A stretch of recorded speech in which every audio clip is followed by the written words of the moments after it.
வணக்கம். நம்ம எல்லாருமே தினமும் பேசுறோம். நண்பர்கள் கிட்ட, குடும்பத்துல, ஆபீஸ்ல.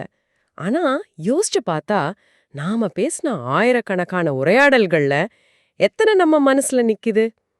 சில உரையாடல்கள் நம்ம சக்திய உறிஞ்சிடும். சிலது முடிஞ்சதே தெரியாம போயிடும். ஆனா ஒரு சில உரையாடல்கள் மட்டும் நமக்கு ஒரு புத்துணர்ச்சி கொடுக்கும். நமக்குள்ள ஒரு புது வெளிச்சத்தை காட்டும். சில சமயம் நம்ம வாழ்க்கையோட திசையே மாத்திடும். அப்படிப்பட்ட உரையாடல்களோட ரகசியம் என்ன? நீங்க எங்களுக்கு அனுப்புன ஒரு வரி அந்த ரகசியத்துக்கான ஒரு திறவுகோலா இருக்கலாம்னு தோணுது. அந்த வரியை நான் இப்ப படிக்கிறேன், கொஞ்சம் கவனமா கேளுங்க. கலந்துரையாடல் என்ன ஒரு அற்புத வார்த்தை! உணர்வு கலந்து, உண்மை கலந்து, எண்ணம் கலந்து, தூய்மை கலந்து, உள்ளம் கலந்து, உயிர் கலந்து. அப்பா அப்பா, அருமையான தமிழ்! இத படிச்சதும் கலந்துரையாடலுங்கிற வார்த்தையை இனிமே நான் பழைய மாதிரி பார்க்கவே முடியாதுன்னு தோணுச்சு. இது வெறும் பேச்சு இல்ல, இது ஒரு ஒரு கெமிக்கல் ஃபார்முலா மாதிரி இருக்கு. மிகச்சரியா சொன்னீங்க. இது ஒரு ஃபார்முலா தான். இதுல ஒரு சுவாரஸ்யமான விஷயம் என்னன்னா, இது அகராதியில இருக்கிற மாதிரி ஒரு டெஃபினிஷன் இல்ல. ஆமா. ரெண்டு பேர் பேசுறது கலந்துரையாடல்னு இது சொல்லல. அதுக்கு பதிலா ஒரு உன்னதமான, ஒரு மிகச்சிறந்த உரையாடல் எப்படி இருக்கணும்னு ஒரு இலட்சியத்தை முன்வைக்குது. இது ஒரு இலக்கு. ம். அந்த வரியோட மையமே அந்த கலந்துங்கிற வார்த்தை தான். வெறும் உரையாடல் இல்ல, பல விஷயங்கள் கலந்த உரையாடல். அப்போ சரி, அந்த ஃபார்முலாவோட ஒவ்வொரு மூலப்பொருளையும் நாம கொஞ்சம் ஆழமா பார்க்கலாம். அந்த வரிசையிலேயே ஒரு தர்க்கம் இருக்கிற மாதிரி எனக்கு தோணுது. முதல்ல வர்றது உணர்வு கலந்து. பொதுவா உரையாடல்ல உணர்ச்சிகள் அதிகமா இருந்தா அது ஒரு சண்டையில முடிஞ்சிடும்னு சொல்லுவாங்க. ஆனா இங்க உணர்வு கலக்கணும்னு ஆரம்பிக்குதே. அருமையான கேள்வி.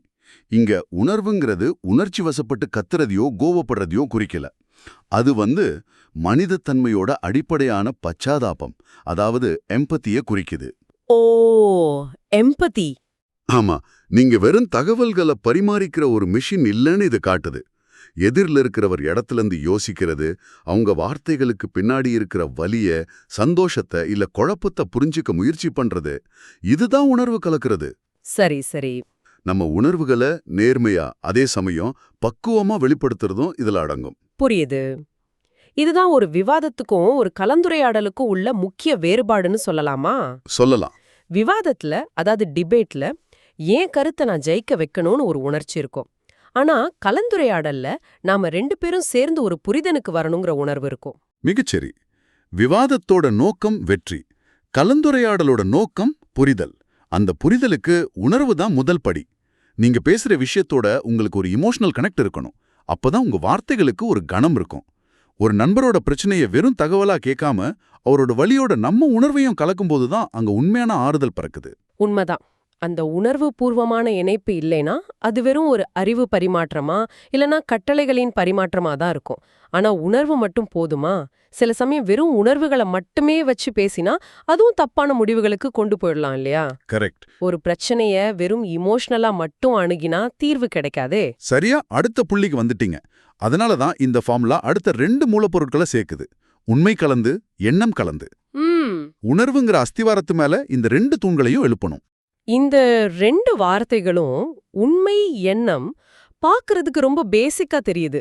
நேர்மையா பேசணும், யோசிச்சு பேசணும், இது எல்லா பேச்சுக்குமே பொதுவானது தானே. இதுல என்ன ஆழம் இருக்குன்னு யோசிக்கிறேன். நான் ஏதாவது மிஸ் பண்றேனா? இல்ல, உங்க கேள்வியே நியாயமானதுதான். இத தனித்தனியா பார்த்தா எளிமையா தோணலாம். ஆனா இந்த வரி அதை இணைச்சு சொல்றதுல தான் சூட்சுமமே இருக்கு. உண்மைங்கிறது நேர்மை, ஒளிவு மறைவு இல்லாத தன்மை. எண்ணம்ங்கிறது அந்த உண்மைய எப்படி பகுத்தறிஞ்சு ஒழுங்குபடுத்தி தெளிவா வெளிப்படுத்துறீங்கன்னது. அது உங்க அறிவை காட்டுது. சரி. இப்ப யோசிச்சு பாருங்க, இதுல ஒண்ணு இல்லைன்னா என்ன ஆகும்? ஆமா, சில கார்ப்பரேட் மீட்டிங்ஸ்ல இதை நான் பார்த்திருக்கேன். நம்பர்ஸ், சார்ட்ஸ், டேட்டால எண்ணம் பிரமாதமா இருக்கும். ஆனா அந்த கம்பெனியோட உண்மையான களநிலவரத்தை, அதாவது உண்மைய அது அழகா மறைச்சிடும். மிகச்சரியான உதாரணம். அங்க எண்ணம் இருக்கு, ஆனா உண்மை இல்ல. அது ஒரு தந்திரமான பேச்சு. ஆமா. இப்போ அதுக்கு நேரா உல்டா யோசிப்போம். ஒருத்தர்கிட்ட 100% உண்மை இருக்கு, நல்ல நோக்கமும் இருக்கு. ஆனா அதை எப்படி சொல்றது, எங்க ஆரம்பிக்கிறது, எப்படி தெளிவா விளக்குறதுன்னு அந்த எண்ணம், அதாவது சிந்தனை தெளிவு இல்ல. அப்போ என்ன ஆகும்? நல்ல விஷயம் கூட தப்பா புரிஞ்சுக்கப்படும். குழப்பம் மட்டும்தான் மிஞ்சும். ஆமா, சரிதான். ஆக ஒரு சிறந்த கலந்துரையாடலுக்கு நேர்மையான இதயமும் உண்மை, தெளிவான மூளையும் எண்ணம் ஒன்னா கலக்கணும். உணர்வுபூர்வமான அடித்தளத்துல இந்த அறிவும் நேர்மையும் சேரும்போது அந்த உரையாடல் அடுத்த கட்டத்துக்கு போகுது. இதுவே ஒரு முழுமையான உரையாடல் மாதிரி இருக்கே. உணர்வு, உண்மை, எண்ணம் இது 3 இருந்தாலே போதும்னு தோணுது. ஆனா அந்த வரி இதோட நிக்கலையே. நிக்கல. அது இன்னும் ஆழமா கிட்டத்தட்ட ஒரு ஆன்மீக தளத்துக்குள்ள போகுது. அடுத்த வார்த்தைகள் தூய்மை கலந்து, உள்ளம் கலந்து. இங்க தூய்மைனா என்ன? ஆமா, இதுதான் இந்த ஃபார்முலாவோட அடுத்த கட்ட பாய்ச்சல். இங்க தூய்மைங்கிறது உங்க நோக்கத்தோட தூய்மை. நோக்கத்தின் தூய்மையா? ஆமா, அதாவது உங்க உரையாடலுக்கு பின்னாடி எந்த விதமான மறைமுக திட்டமும் ஒரு ஹிடன் அஜெண்டாவும் இல்ல. இவர்கிட்ட பேசி என் வேலையை சாதிச்சுக்கணும், இவரை பேச்சுல மட்டம் தட்டணும், இந்த மாதிரி உள்நோக்கம் எதுவும் இல்லாம இந்த உரையாடல் மூலமா நமக்குள்ள ஒரு நல்ல புரிதல் வரணுங்கிற ஒரே ஒரு தூய்மையான நோக்கத்தோட பேசுறது. அதாவது அந்த உரையாடலோட பலனை பத்தி யோசிக்காம அந்த உரையாடல்லையே உண்மையா இருக்கிறது. இது ரொம்ப கஷ்டமான விஷயம் ஆச்சே. கஷ்டம்தான். ஆனா இந்த தூய்மை இருக்கும்போது தான் எதிரில் இருக்கிறவங்களுக்கு உங்க மேல முழுமையான நம்பிக்கை வரும். அந்த நம்பிக்கை தான் எந்த ஒரு ஆழமான உறவுக்கும் உரையாடலுக்கும் அஸ்திவாரம். சரி, தூய்மை புரியுது. அப்போ உள்ளம் கலந்து, இது உணர்வு கலந்துங்கிறதுல இருந்து எப்படி அழகு? எனக்கு இந்த ரெண்டுக்கும் உள்ள வித்தியாசம் கொஞ்சம் குழப்பமா இருக்கு. இது ஒரு மிக நுட்பமான ஆனா ரொம்ப முக்கியமான வேறுபாடு. உணர்வு அப்படின்றத இமோஷன் எடுத்துக்கிட்டா, உள்ளம் அப்படின்றத பிரசன்ஸ் இல்லனா ஹோல் ஹார்ட்டட்னஸ்னு சொல்லலாம். ஓ, பிரசன்ஸ். ஆமா, உணர்வுங்கிறது கோவம், சந்தோஷம், வருத்தம்னு வந்துட்டு போகக்கூடியது. ஆனா உள்ளம்ங்கிறது அந்த தருணத்துல, அந்த உரையாடல்ல உங்க முழு கவனத்தையும் உங்க முழு சத்தையும் அதுல ஈடுபடுத்துறது. ஒரு நிமிஷம், இதை நான் சரியா புரிஞ்சுக்கிட்டேனான்னு பாக்குறேன்.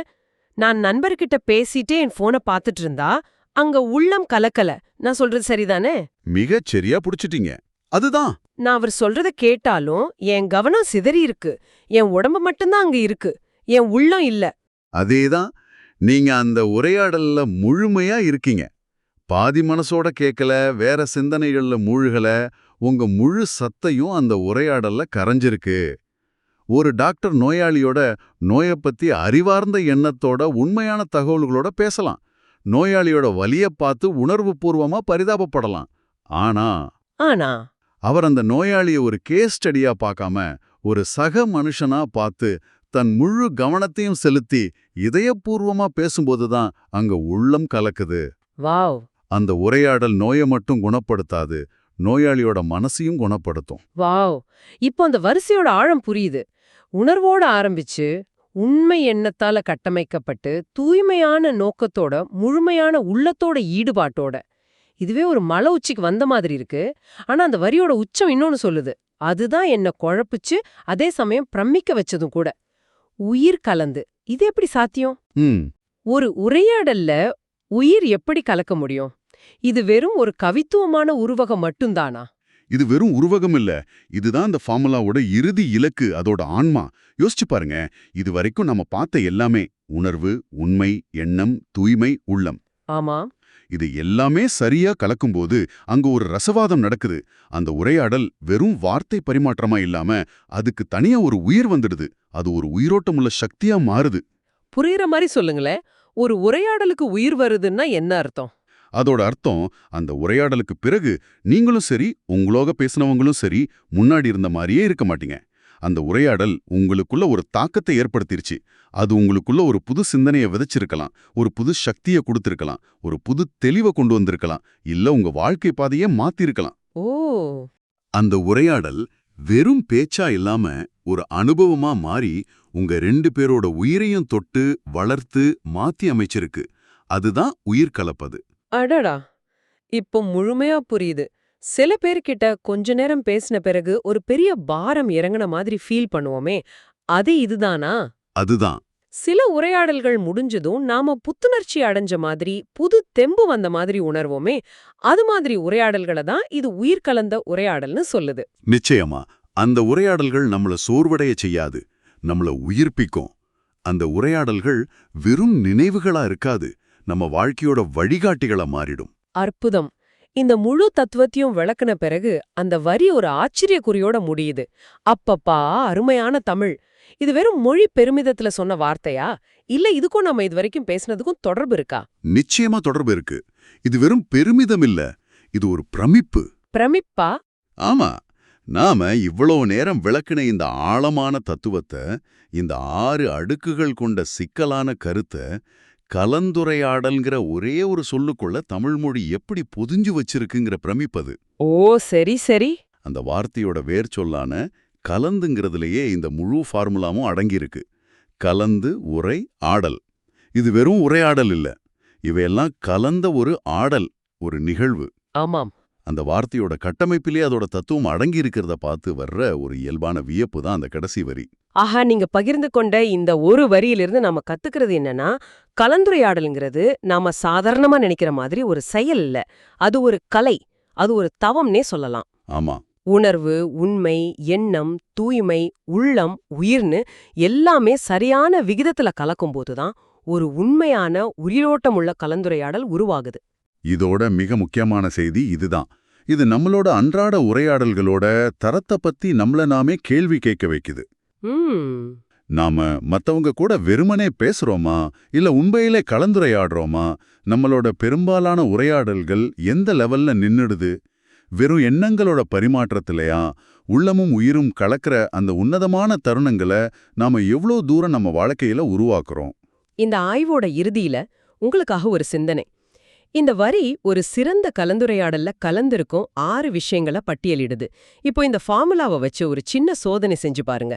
இதுல சில கூறுகள் குறைஞ்சா இல்ல இல்லாம போனா அந்த உரையாடல் எப்படி இருக்கும்? உதாரணத்துக்கு, உண்மையும் எண்ணமும் நிறைய இருந்து உணர்வும் உள்ளமும் சுத்தமா இல்லாத ஒரு உரையாடல் எப்படி இருக்கும்? அது ஒரு வறண்ட மெக்கானிக்கலான அறிவார்ந்த விவாதமா இருக்கலாம். சரிதான். மறுபக்கம், உணர்வு மட்டும் அளவுக்கு அதிகமா இருந்து உண்மையும் எண்ணமும் இல்லாத ஒரு பேச்சு எப்படி இருக்கும்? அது ஒரு நாடகத்தனமான ஆனா எந்த பயனும் தராத பேச்சா இருக்கலாம். உங்க சமீபத்திய உரையாடல்களை அது உங்க துணை கூடவோ நண்பர்கள்ட்டயோ இல்ல ஆபீஸ்லயோ நடந்ததா இருக்கலாம். அதை நினைச்சு பார்த்து அதுல இந்த 6 கூறுகள்ல எதெல்லாம் இருந்துச்சு எதெல்லாம் இல்லைன்னு சிந்திச்சு பாருங்க. ஒருவேளை நம்ம உரையாடல்களோட தரத்தை உயர்த்துறதுக்கான திறவுகோல் இந்த சுய பரிசோதனையில இருக்கலாம்.